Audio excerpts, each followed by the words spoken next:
kita melihat komoditi super cycle, ini seperti seorang datang ke supermarket. Mhm. Di situ ada dua komoditi, yang satu namanya US dollars atau money market, yang satu commodity market. Mhm. Tentu mereka melihat mana yang paling menguntungkan dan paling aman untuk mereka. Nah, saya melihat kenaikan harga komoditi itu penyebabnya dua. Pertama kali, bahwa secara fundamental memang demand-nya naik secara fundamental, Pak. Mhm. Tetapi fundamental tidak ada artinya di dunia komoditi. Mereka selalu mengatakan ada istilah buy on rumor, sell on fact. Oke. Naiknya komoditi ini dipicu karena perseteruan antara China dan Australia pertama kali. Sehingga China mau menghukum Australia tidak mau beli iron ore dari Australia. Oke. Terbanglah harga. Nah, kemudian itu diikuti kalau naiknya harga iron ore, tentu yang non ferrous akan naik. Mhm. Nikel, koper, dan sebagainya. Di mana Mhm. sekarang China mengizinkan import scrap, maka semua scrap habis diambil oleh China. Mhm. Mhm. Yang kedua adalah dunia komoditi mesti berterima kasih sama Netanyahu, mohon maaf. Karena adanya masalah di Timur Tengah, maka Mhm. US dollar kehilangan daya tariknya. Orang cepat-cepat buang US dollar.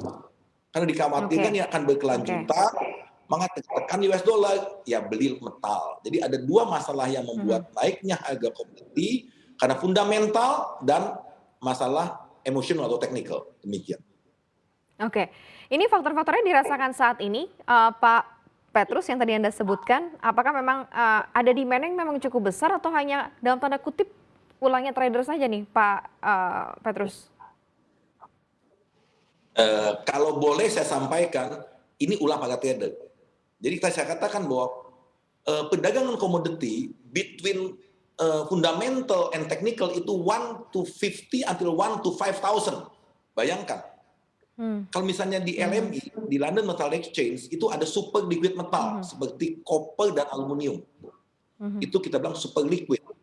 Perdagangan paper itu 5,000 times of fundamental. Jadi Oke. apapun fundamental, misalnya demand-nya tidak naik, tapi kalau emosional naik, ya naik juga harganya. Jadi untuk Mhm. logam-logam Mhm. yang super liquid, don't ever touch if you want to see fundamental. Tapi ada logam yang inert seperti tin. Iya. Tin ini kalau naik bukan karena fundamental, bukan karena technical, begitu. Mhm.